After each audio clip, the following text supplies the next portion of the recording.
ಈ ಬ್ಯಾಂಕಲ್ಲಿ ಲೋನ್ ತಗೊಂಡು ವೆಹಿಕಲ್ ಪರ್ಚೇಸ್ ಮಾಡಿರ್ತಾರಲ್ಲ, 2 ವೀಲರ್ 4 ವೀಲರ್, ಇವರು ಲೋನ್ ಕಟ್ಟಿಲ್ಲ ಅಂದಾಗ ವೆಹಿಕಲ್ನ ಸೀಸ್ ಮಾಡಿ ತಂದು ಈ ಶೆಡ್ ಹತ್ರ ಹಾಕ್ತಾ ಇದ್ರಂತೆ.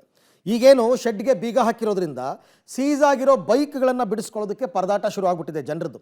ಪ್ರತಿನಿತ್ಯ ಶೆಡ್ಗೆ ಬರ್ತಾ ಇದ್ದಾರೆ ವಾಹನ ಮಾಲೀಕರು, ವಾಹನಗಳನ್ನು ಬಿಡಿಸ್ಕೊಳ್ಳೋಕ್ಕಾಗದೆ ಅವ್ರ ಕಷ್ಟ ಅವ್ರಿಗೆ.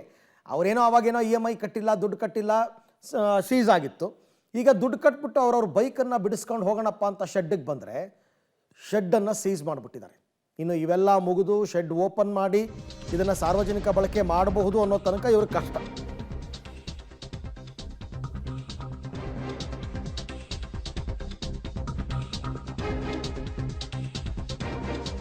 ನೋಡಿ, ಒಂದು ಕಡೆ ಪಟ್ಟಣಗೆರೆ ಶೆಡ್ಡನ್ನು ಲಾಕ್ ಮಾಡಿದ್ದಾರೆ ಪೊಲೀಸರು. ಯಾಕೆ ಅಂತಂದರೆ ಸಾಕ್ಷ್ಯನಾಶ ಆಗಿಬಿಡುತ್ತೆ ಅಂತ. ಆ ಸಾಕ್ಷ್ಯನಾಶ ಆಗದಂತೆ ನೋಡ್ಕೊಳ್ಳೋದಕ್ಕೆ ಶೆಡ್ನ ಲಾಕ್ ಮಾಡಿದ್ದಾರೆ. ಇನ್ನೊಂದು ಕಡೆ ಈ ಫೈನಾನ್ಸ್ ಅಧಿಕಾರಿಗಳು ಅಥವಾ ಸಿಬ್ಬಂದಿಗಳು ಈ ಕಡೆ ತಲೆನೇ ಹಾಕಿಲ್ಲ, ಏನಾದ್ರು ಮಾಡ್ಕೊಳ್ಳಿ ಅಂತಂದ್ಬಿಟ್ಟು. ಪಾಪ ವಾಹನಗಳನ್ನು ಬಿಡಿಸ್ಕೊಂಡು ಹೋಗಲಾರದೆ ಮಾಲೀಕರು ಪರದಾಡ್ತಾ ಇದ್ದಾರೆ. ಸಿಬ್ಬಂದಿಗಳಿಲ್ಲದೆ ನಿರಾಸೆಯಿಂದ ವಾಪಸ್ ಆಗ್ತಾ ಇದ್ದಾರೆ ಜನರು. ಈ ಬಗ್ಗೆ ಮತ್ತಷ್ಟು ಮಾಹಿತಿ ನನ್ನ ಕೊಲೀಗ್ ಪ್ರಕಾಶ್ ಅವರಿಂದ ಪಡ್ಕೊಳ್ಳೋಣ. ಬಟ್ ಪ್ರಕಾಶ್, ಪೊಲೀಸರು ಶೆಡ್ಗೆ ಬೀಗ ಹಾಕಿರೋದು ಒಂದು ಕಡೆ ಆಗಲಿ ಪರವಾಗಿಲ್ಲ, ಬಟ್ ಯಾರು ಇದನ್ನು ಸೀಸ್ ಮಾಡಿದ್ದಾರೆ, ಆ ಬ್ಯಾಂಕ್ನವರು ಮತ್ತೊಬ್ಬರು ಫೈನಾನ್ಸ್ನವರು, ಅವ್ರು ರೆಸ್ಪಾನ್ಸಿಬಲ್ ಅಲ್ವಾ? ಅವರು ವೆಹಿಕಲ್ಗಳನ್ನ ರಿಲೀಸ್ ಮಾಡಬೇಕು. ಅವರೇ ಈ ಕಡೆ ತಲೆ ಹಾಕಲಿಲ್ಲ ಅಂದರೆ ಹೆಂಗೆ ಪಾಪ ಜನರಿಗೆ ಅವರವರ ವೆಹಿಕಲ್ ಸಿಗುತ್ತೆ ಅಂತ? ಅರವಿಂದ್, ಮುಖ್ಯವಾಗಿ ಇದು ಫೈನಾನ್ಸ್ ಕಂಪನಿಯಲ್ಲಿ ಏನು ವೆಹಿಕಲ್ಸ್ ಗಳನ್ನ ತೆಗೆದುಕೊಂಡಿರ್ತಾರೆ, ಸರಿಯಾದ ಸಮಯಕ್ಕೆ ಆ ಫೈನಾನ್ಸ್ ಹಣವನ್ನ ಕಟ್ಟದೇ ಇರುವಂತಹ ಸಂದರ್ಭದಲ್ಲಿ ಅದೇ ಕಂಪನಿಯವರು ಆ ಒಂದು ವೆಹಿಕಲ್ಸ್ ಗಳನ್ನ ಸೀಸ್ ಮಾಡ್ತಾರೆ. ಸೀಸ್ ಮಾಡಿರುವಂತಹ ವೆಹಿಕಲ್ಸ್ ಗಳನ್ನ ಇಲ್ಲೇ ಸ್ಟೋರ್ ಅನ್ನ ಮಾಡ್ತಾರೆ.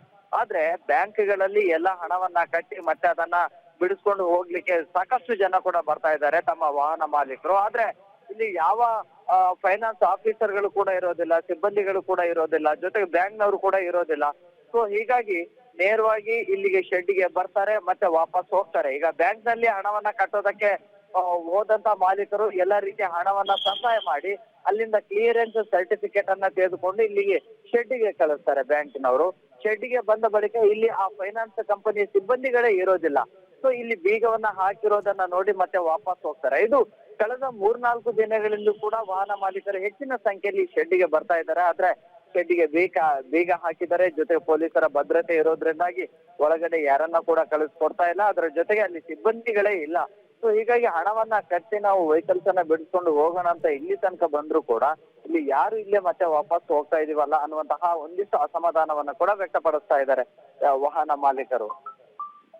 ಓಕೆ ಪ್ರಕಾಶ್, ಥ್ಯಾಂಕ್ ಯು ತಮ್ಮೆಲ್ಲ ಮಾಹಿತಿಗೆ. ಆದಷ್ಟು ಬೇಗ ಪಾಪ ಇದಕ್ಕೊಂದು ಸೊಲ್ಯೂಷನ್ ಕಂಡಿಡೀರಪ್ಪ. ಪೊಲೀಸರ ಪರ್ಮಿಷನ್ ತೊಗೊಂಡು ಅಟ್ಲೀಸ್ಟ್ ವೆಹಿಕಲ್ಗಳನ್ನಾದರೂ ಹೊರಗಡೆ ರಿಲೀಸ್ ಮಾಡೋ ಹಂಗೆ ಮಾಡಿ. ಇದೆಲ್ಲದರ ನಡುವೆ ರೇಣುಕಾಸ್ವಾಮಿಯ ಒಂದು ಮೊಬೈಲ್ ಮಾತ್ರ ಸಿಕ್ಕಿರಲಿಲ್ಲ. ಆ ರೇಣುಕಾಸ್ವಾಮಿ ಮೊಬೈಲ್ನ ಇಲ್ಲೇನೋ ರಾಜಕಾಲುವೆಗೆ ಬಿಸಾಕಿದ್ರಂತೆ. ಸೊ ಈಗ ಪೌರ ಕಾರ್ಮಿಕರಿಂದ ಮೊನ್ನೆ ಎಲ್ಲ ಹುಡುಕಿಸಿದ್ರಲ್ಲ, ಅದಕ್ಕೆ BBMPಗೆ ಸ್ಪಷ್ಟೀಕರಣ ಕೇಳಿ ನೋಟಿಸ್ ಕೊಟ್ಟಿದ್ದಾರೆ.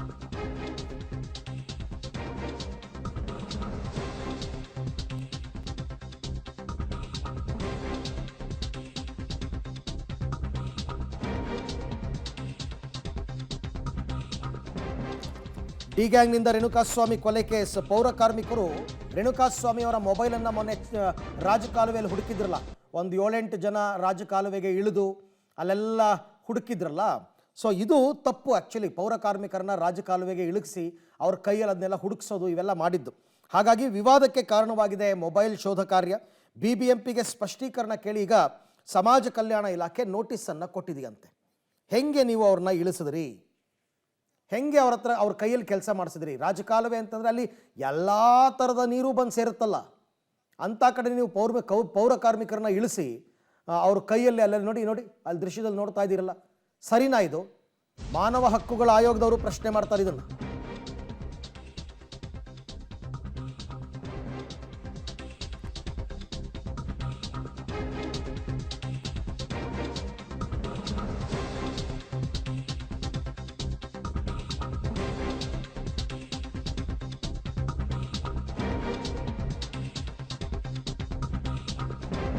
ಚಿತ್ರದುರ್ಗದ ರೇಣುಕಾಸ್ವಾಮಿ ಕೊಲೆಯಾಗಿ 14 ದಿನಗಳಾಗೋಯ್ತು.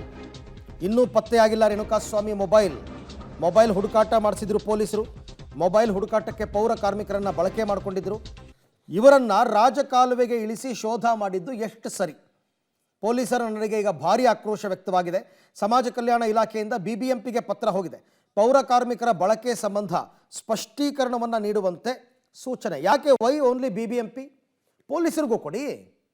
ಪೊಲೀಸರು ಕೇಳಿದ್ದಕ್ಕೆ ತಾನೇ BBMP ಪೌರ ಕಾರ್ಮಿಕರನ್ನು ಕಳಿಸ್ಕೊಟ್ಟಿರೋದು.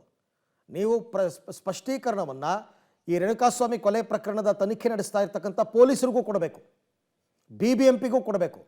ಇವರು ಪೌರ ಕಾರ್ಮಿಕರನ್ನ ಕಳಿಸ್ಕೊಡಿ ಅಂತ ಕೇಳಿದ್ದು ತಪ್ಪು, ಅವ್ರು ಕಳಿಸ್ಕೊಟ್ಟಿದ್ದು ತಪ್ಪು.